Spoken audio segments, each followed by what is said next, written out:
두 번 걸쳐서 솔로몬의 성공과 실패를 살펴보려고 합니다. 성경은 하나님과 사람에 대한 이야기들이죠. 하나님 이야기만 있는 것이 아니고 사람에 대한 이야기들이 많습니다. 이 이야기 중에 솔로몬과 다윗이 아마 가장 많은 부분을 차지하지 않나 이런 생각이 듭니다. 모세 이야기도 있고 여호수아 이야기도 있고 많은 믿음의 사람들이 있는데 다윗과 솔로몬만큼 많은 사람 찾기가 힘들겠다 이런 생각이 듭니다. 그래서 오늘은 먼저 이 솔로몬의 성공 부분을 한번 같이 살펴보면서 은혜를 받고자 합니다. 먼저 1장 1절부터 17절까지 쭉 보시면 우리가 이번 주간에 묵상한 내용들을 정리하는 겁니다. 다윗의 왕위를 계승한 솔로몬은 하나님이 함께 해 주심으로 왕위가 견고하고 그의 나라가 창대하게 됩니다. 하나님이 함께 해 주셨기 때문이라 그렇게 밝히고 있습니다. 그러던 중 어느 날 솔로몬이 천부장, 백부장, 재판관들을 다 불러 모으고 백성들의 방백들을 불러 모으고 하나님 궤가 있는 기본 산당에 올라갔습니다. 그때까지만 해도 성전이 없기 때문에 이 기본 산당에 언약궤가 있었는데 그곳에 올라가서 놋제단 앞에서 1000마리 희생을 하나님 앞에 번제로 드리게 됩니다. 우리가 1000번 번제라 그러는데 번이 아니고 여기는 1000마리 희생을 하나님 앞에 드렸다 이렇게 기록하고 있습니다. 그날 밤입니다. 아마 1000 이 번제물을 희생을 드리기까지는 시간이 많이 걸리겠죠. 그러고 있는데 그날 밤에 여호와께서 솔로몬에게 나타나셔서 물으십니다. 네가 뭘 원하느냐? 내가 네게 뭘 해줄까? 하고 물어봅니다. 이렇게 하나님 앞에 우리가 온 마음을 다해서 예배하는 곳, 하나님을 찾는 곳에 하나님이 반드시 응답해 주시는 거죠. 나타나셔서 응답하시는 겁니다. 내가 뭘 해주기를 원하느냐 그랬더니 솔로몬이 나는 이스라엘의 왕으로 삼으셨으니 나를 이스라엘의 왕으로 하나님 당신이 삼았지 않습니까? 선왕 다윗에게 베푸신 은혜와 약속을 기억하사 티끌같이 많은 백성들 앞에 출입하고 재판하도록 내게 지혜와 지식을 더하십시오. 그러면서 뭐라 그럽니까? 이 많은 백성을 누가 감히 재판할 수가 있겠습니까? 하나님 지혜를 주셔야 됩니다. 지금 솔로몬이 나이도 어리지 않습니까? 나이도 지금 많지 않고 30대 뭐 밖에 안 됐거든요. 30대, 20대 말, 30대 초반밖에 안 됐는데 경험도 없고 아버지를 이어서 왕위는 받았습니다만 얼마나 두렵겠습니까? 그래서 하나님 앞에 하나님 이 많은 백성들 앞에 출입하고 통치하고 재판할 수 있는 그때는 뭐 왕이 3권을 다 가졌으니까 재판할 수 있는 지혜를 허락해 주십시오 하고 겸손히 주님 앞에 간구합니다. 이 말을 들은 여호와께서 말씀합니다. 응답하십니다. 네가 부나 재물이나 영광이나 원수의 생명을 멸하거나 장수를 구하지 않고 오직 내가 네게 다스리게 한 내 백성을 재판하기 위해서 지혜와 지식을 구하였으니 내가 네게 지혜와 지식뿐만이 아니라 부와 재물과 영광도 주리니 전에도 후에도 어떤 왕에게 이런 일이 없었고 앞으로도 없을 것이다 하고 주님 말씀을 합니다. 주님이 너무 감동을 받으신 거죠. 하나님이 감동을 받으신 거. 그래서 여러분 하나님은 인격을 가지신 분이기 때문에 슬퍼하기도 하고 분노하기도 하지만 기뻐하고 감동을 받을 수가 있어요. 그 백성들을 통해서. 여러분 어떻습니까? 우리 자녀들 때문에 분노도 있습니다만 기쁨도 있고 그럴 때가 많지 않습니까? 하나님도 마찬가지입니다. 하나님이 지금 솔로몬 때문에 너무 기분이 좋았어요. 그래서 솔로몬이 구하지 않았던 부와 기와 장수와 그리고 모든 걸 다 허락해 주시기로 그렇게 약속을 합니다. 무엇 때문에 기뻐합니까? 내가 맡긴 내 백성을 네가 잘 한번 재판하고 다스려 보겠다고 지혜를 구하니 그래서 하나님이 그렇게 기뻐하신 겁니다. 이에 솔로몬이 예루살렘으로 돌아와서 이스라엘을 다스리게 되는데 주님 말씀하신 것처럼 병거와 마병, 은금, 백향목, 뽕나무가 헤아릴 수 없을 정도로 많았습니다. 말들과 병거들을 애굽에서 사서 헷 족속들 유프라테스부터 소아시아 지역에 있는 여러 나라 사람들에게 되팔기도 했습니다. 하나님이 지혜를 주셔가지고 엄청난 부와 명성을 쌓아가기 시작합니다. 2장 1절부터 18절까지 보면 솔로몬이 여호와를 위해서 성전을 자기를 위해서 궁궐을 짓기로 결심을 하게 됩니다. 두로 왕 후람에게 사절을 보내서 히람이라 그러기도 하고 후람이라 그러기도 하는데 사절을 보내서 금은 동 철을 제작할 수 있고 또 직접 배를 짤 수 있고 그 배를 또 운영할 수 있고 그 다음에 조각할 수 있는 기술자 한 사람을 요청을 하게 돼요. 그리고 백향목, 장나무, 백당목 같은 목재를 구합니다. 요구합니다. 그랬더니 두로왕 후람이 솔로몬의 요청대로 금은 동철과 각종 배 나무를 능숙하게 다룰 수 있는 사람, 후람이죠. 후람. 예. 이런 이름이 같은데 이 왕 이름은 히람으로 나오기도 하고 그 사람을 보내주는데 이 사람 원래 어머니는 단 지파 사람이고 아버지는 두로 사람입니다. 그리고 그와 함께 목재하고 모든 물품들을 다 보내주기로 합니다. 그랬더니 솔로몬이 이제 공사를 시작하기 전에 아버지 다윗 때 했습니다만 솔로몬이 다시 조사를 합니다. 뭘 조사하냐면 이방 사람들, 지금 우리 한국에 이주 노동자가 얼마나 될까요? 실매도 보면은 상당히 많이 와 있거든요. 전시목으로 내려가면 새카만 사람들 어디서 왔냐 그랬더니 어디입니까? 그 스리랑카, 뭐 파키스탄 이쪽에서 온 사람들인데 많이 와 있습니다. 그것처럼 솔로몬 다윗 시대 때도 많은 이주 노동자들이 들어와 있는데 15만 3,800명이나 와 있어요. 그래서 인구 조사를 하고 그중에 7천은 짐꾼으로 8만은 벌목꾼으로 삼고 3,600명은 각각 감동하는 사람들로 세우게 됩니다. 그런데 이 사람들에게는 임금이 지급이 돼요. 임금. 성전 건축하고 하는 거는 일반 백성들 와서 부역을 합니다만은 실제로 이 건축에 완전히 그냥 자기 모든 시간을 다 할애해서 일하는 일꾼들에게는 임금이 지불이 됩니다. 그러면서 아버지 다윗이 거둬들였던 그 부 있잖아요. 1천억 불이나 되는 큰 재산이 요 성전 공사 그다음에 자기 왕궁 공사 20년 걸리는데 이 공사 기간 동안에 임금으로 다시 재분배가 된단 말이죠. 그러면서 이 사람들이 하나님을 경외하는 사람들이기 때문에 이방 사람들을 쓸 수가 없잖아요. 딱 조건 하나, 하나님을 경외하면서 이스라엘에 살고 싶은 사람들은 용납이 됐어요. 그 사람들에게 부가 다시 분배가 되고 그들이 정착하게 되면서 나라가 든든히 서게 되는 겁니다. 이 성경에 이렇게 기록만 돼 있지 여기에 대한 해석을 잘 안 했거든요. 사람들이. 그런데 이걸 우리가 놓치면 안 돼요. 돈을 그렇게 많이 걷어들여가 뭐 했지? 그렇게 많은 부를 획득해가지고 다윗이 어떻게 썼나? 하나님의 성전에 바쳤다 그러는데 이 성전에 바친 걸 어떻게 썼나? 그런 생각을 할 수 있잖아요. 그 돈이 부가 다시 이렇게 재분배가 되는 이 과정이 있었더라. 뒤에 나옵니다만 솔로몬이 공사를 마치고 남은 돈도 또 성전 곳간에다가 고이 보관을 하게 됩니다. 그래서 나중에 자기 왕궁 공사에 사용하게 되는데 돈이라는 것, 이것 우리가 영성생활에 무시할 수 없잖아요. 여러분 돈 없으면 뭐 할 수 있습니까? 생계가 안 되죠. 돈이 반드시 필요합니다. 그렇죠? 땅이 있어야 되는 것처럼 돈도 필요한데 이 돈을 어떻게 사용하느냐가 더 중요한 거예요. 성경에 그런 이야기가 다 나오는 겁니다. 제대로 사용하는 겁니다. 여러분 헌금 돈 걷어들이는 거잖아요. 누가 말하기를 예배와 그냥 일반 모임의 차이는 뭐냐 뭐 억지로 그렇게 해석을 하는데 헌금이 있느냐 없느냐 가지고 예배가 있느냐 없느냐를 구분을 한대요. 뭐 좀 우스갯소리입니다만 여러분 반드시 우리가 예배할 때 헌금을 하잖아요. 헌금 돈을 내놓잖아요. 그런데 이 돈이 내놓는 것도 중요합니다만 사용되는 건 더 중요해요. 어떻게 사용될 것이냐. 아직까지 저희 교회는 제대로 이제 우리가 숫자가 얼마 안 되다 보니까 사용이 제한이 있습니다만은 원래 헌금은 이렇게 좀 남는 부를 모아서 필요한 사람에게 나눠주는 것이 이게 헌금의 가장 중요한 목적입니다. 솔로몬이 지금 그걸 지금 시행하고 있는 겁니다.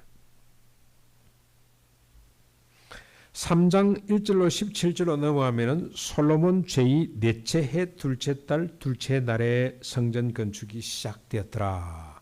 BC 686년의 일입니다. 예, 넷째 해 둘째 달 둘째 날이라고 밝히고 있습니다. 정확한 기록입니다. 그렇죠? 성경은 누가 만들어낸 이야기가 아닙니다. 역사에 있었던 구체적인 사실을 그대로 기록해 놓은 겁니다. 장소는 어디입니까? 예루살렘에 있는 모리아 언덕입니다. 이 언덕은 전에 다윗이 인구 조사를 했다가 하나님이 징계의 채찍으로 7만을 죽이잖아요. 자기의 업적을 가시하려고. 솔로몬이 말년에 가서 실수를 해요. 실수를 몇 번 합니다. 그 중에 하나가 교만입니다.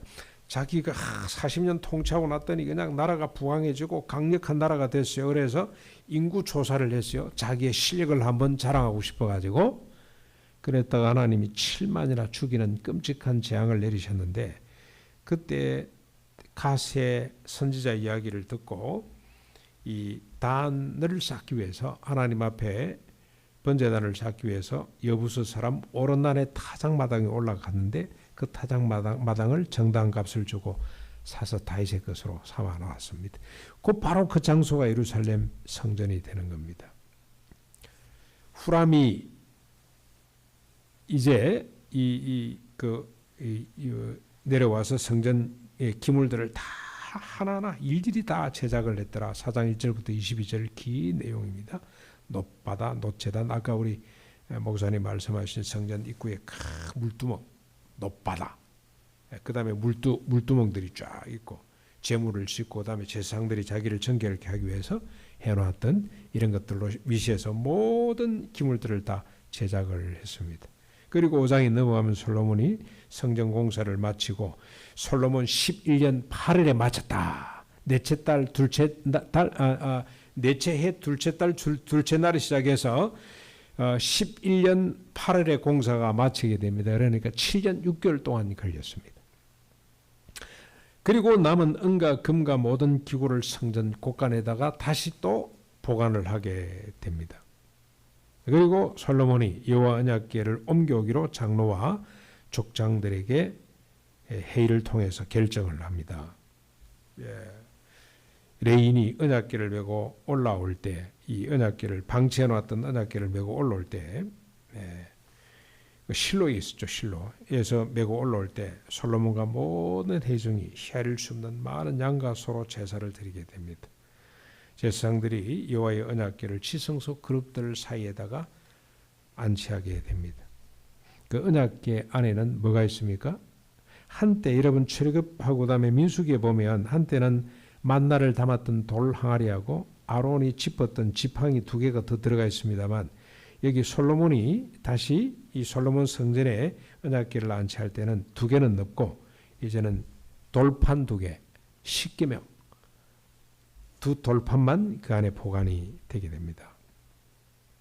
왜 십계명이 그 안에 들어가 있냐? 나머지는 다 빠지고. 여러분, 십계명은 뭡니까? 하나님 사랑과 이웃 사랑이라고 하는 핵심 내용이죠. 첫째 돌판은 하나님을 사랑하는 법, 둘째 돌판은 이웃을 사랑하는 법인데, 이것이 핵심이죠. 율법의 핵심, 하나님의 통치, 하나님의 임재와 통치의 핵심 내용이 뭐냐? 하나님 사랑과 이웃 사랑, 공의와 인애라는 겁니다. 이게 심판의 기준이기도 하고, 이것 가지고 죄와 벌, 죄와 선이 구분이 됩니다. 그렇죠? 재판을 할 때 이 기준을 가지고 해야 되고, 우리가 하나님 앞에 범죄한다고 했을 때 이걸 어겼을 때 범죄가 되는 것이고, 우리가 또 치유하고 회복하고 하나님 앞에 회개한다 그럴 때 이것으로 다시 돌이키는 것이 이 십계명에 다 기준이 된다는 겁니다. 그래서 우리 보백교회는 주일마다 십계명을 낭송을 해요. 근데 이 참 좋은 전통이라는 생각이 들어. 십계명을 딱 보고 그 다음에 이제 회개하는 시간을 갖는 거죠. 내가 이 말씀대로 못 살은 것 같은데. 하게 우리가 신약으로 오면은 십계명보다 훨씬 더 엄한 법이 주어집니다. 산상본, 그걸 전체 다 읽고 하면 좋겠습니다만은 그럴 수가 없으니까 십계명만 읽고 그 말씀에 비추어서 자기를 다시 한번 더 반추하고, 내가 잘못됐구나, 하나님 앞에 범죄했구나, 그래서 하나님 앞에 회개하고, 그리고 또 사죄의 은총을 노래하고, 그렇게 예배가 진행되는데 앞으로 우리도 그래 봤으면 좋겠다. 우리가 막 하루에 한 번씩 아까 목사님 말씀한 대로 아침 저녁으로 자기를 점검하고 하는 기준을 십계명으로 언약궤로 이렇게 두면 좋겠다는 생각이 드는 겁니다.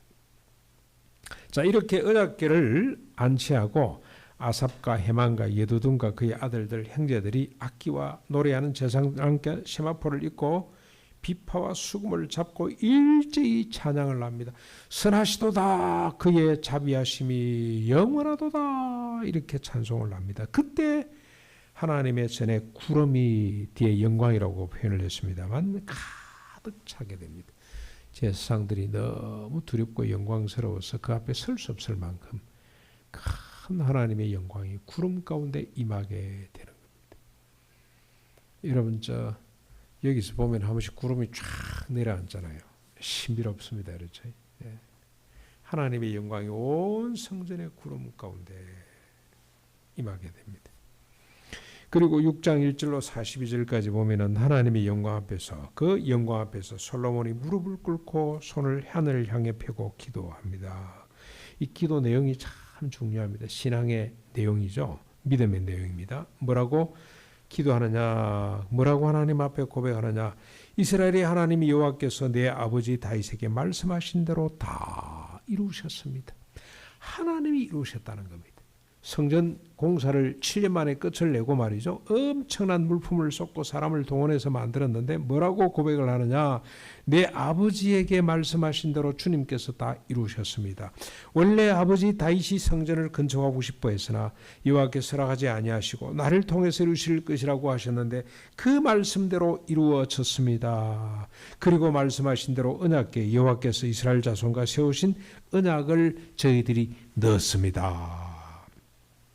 그리고 계속됩니다. 이스라엘의 하나님 여호와여 천지의 주와 같으신 신이 없나이다. 주께서는 온 마음으로 주의 앞에서 행하는 주의 종들에게 언약을 지키시고 은혜를 베푸시나이다.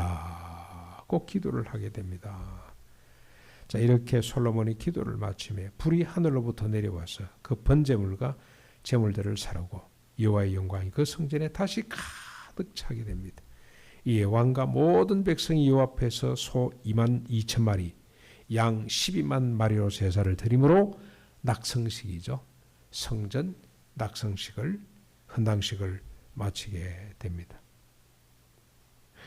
여러분 여기서 우리가 하나 얻어야 될 교훈은 뭡니까? 여호와의 언약궤, 여호와의 임재와 통치, 다시 말하면 말씀을 딱 부여잡고 말씀이 자리를 잡고 정결한 주의 백성이 나와 찬양할 때에 여호와의 영광이 가득 차게 되는데 우리가 주일마다 예배드리면서 이런 영광을 봤으면 좋겠다. 이곳에 하나님의 영광이 가득 차는 모습을 볼 수 있으면 좋겠다.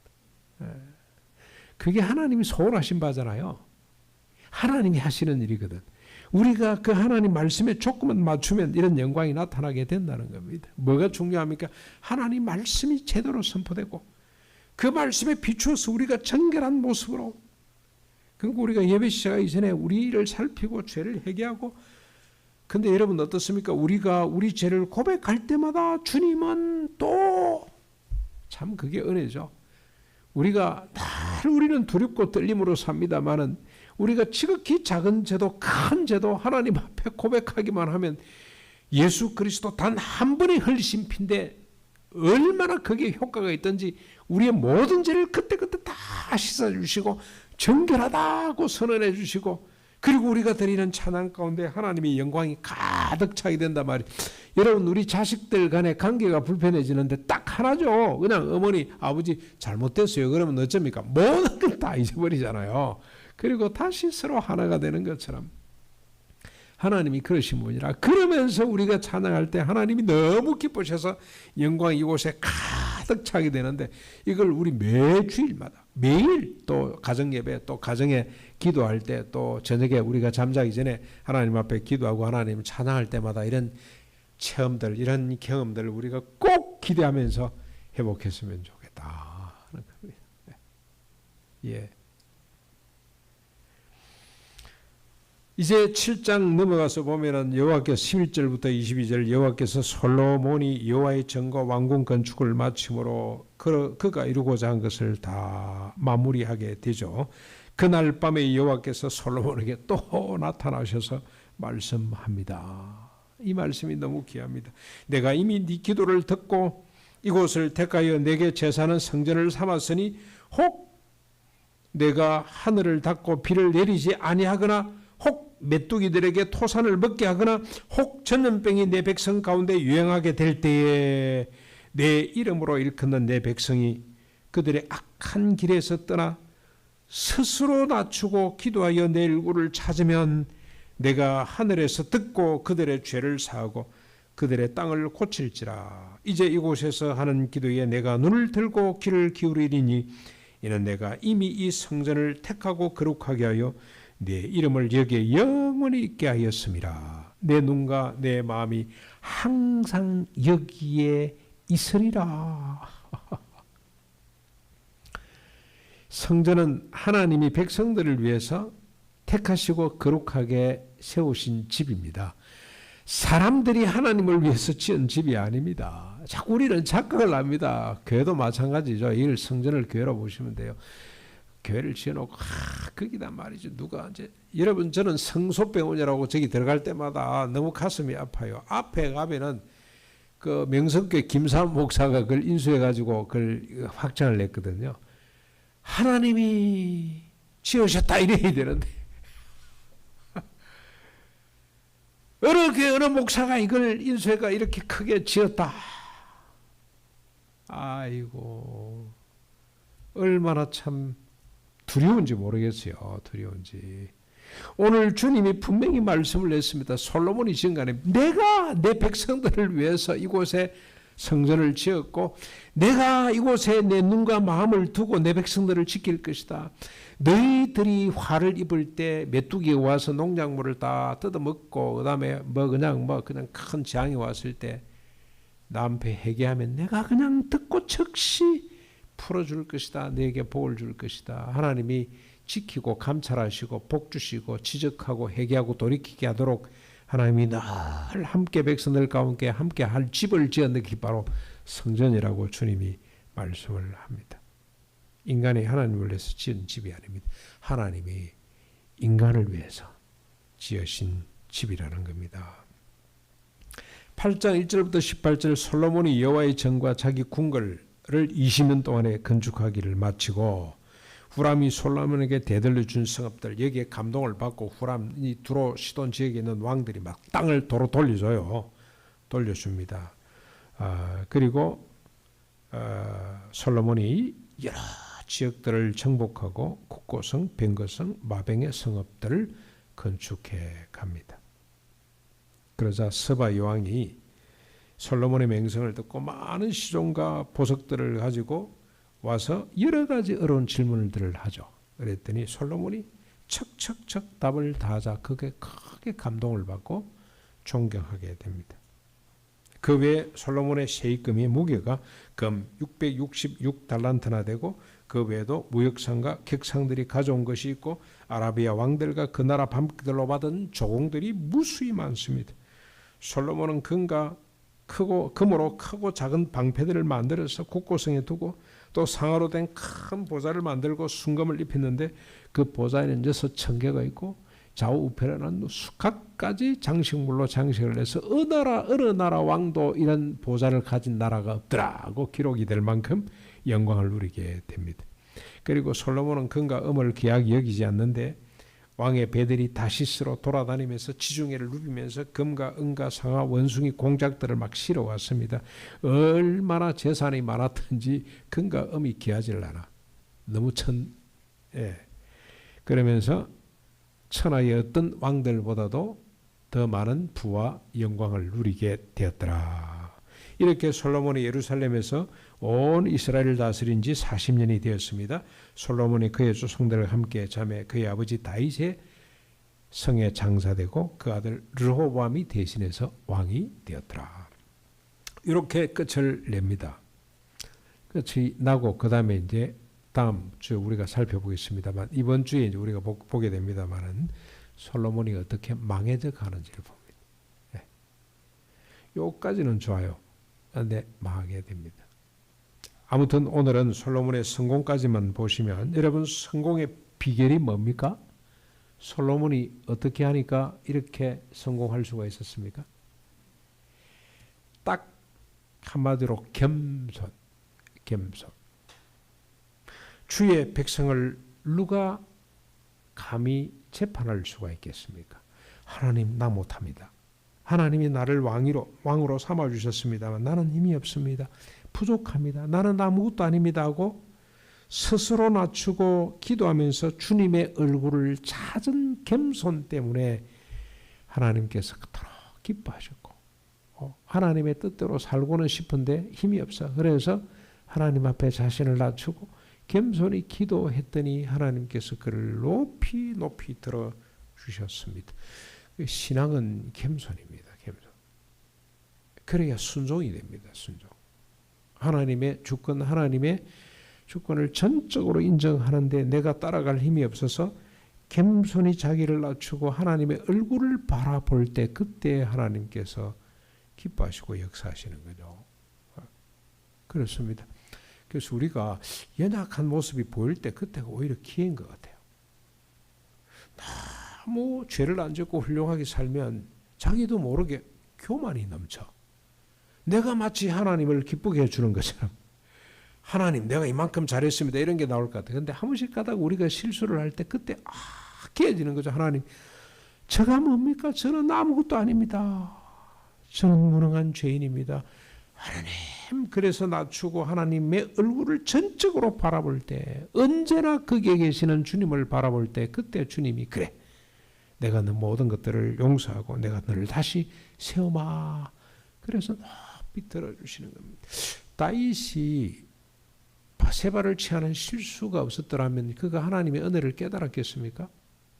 젊었을 때부터 너무 하나님 말씀대로 살아왔기 때문에 마치 자기가 하나님을 기쁘게 해준 것처럼 착각을 했을 것 같은데 그의 일생일대의 큰 실수가 메시아까지 바라보는 영광으로 눈이 확 열피면서 오히려 하나님의 사람이 되는 계기가 되었던 것을 우리가 보게 됩니다. 다윗이 말년에 인구조사를 안 했더라면 또 메시아를 바라봤겠습니까? 자신의 실존을 몰랐겠죠. 그때 7반을 죽으면서 하나님, 저는 죄인입니다. 또 한 번 주님 앞에 납작 엎지르게 되고, 그래서 솔로몬과 같은 왕이 나오게 되고, 솔로몬도 이렇게 잘 나가다가 끝까지 잘 나갔으면 주님을 바라보지 않았을 텐데 그가 또 실패를 경험해 완전히 망가지면서 전도서를 쓰잖아요. 전도서. 나는 망했다. 나는 아무것도 아니다. 헛되고 헛될 뿐이다. 하나님을 다시 바라보는 영광의 자리로 나아가는 것처럼 오늘 이 솔로몬의 성공의 비결은 겸손, 온전히 하나님만 바라보는 이 겸손에 있다. 그런 사실을 우리가 다시 한번 더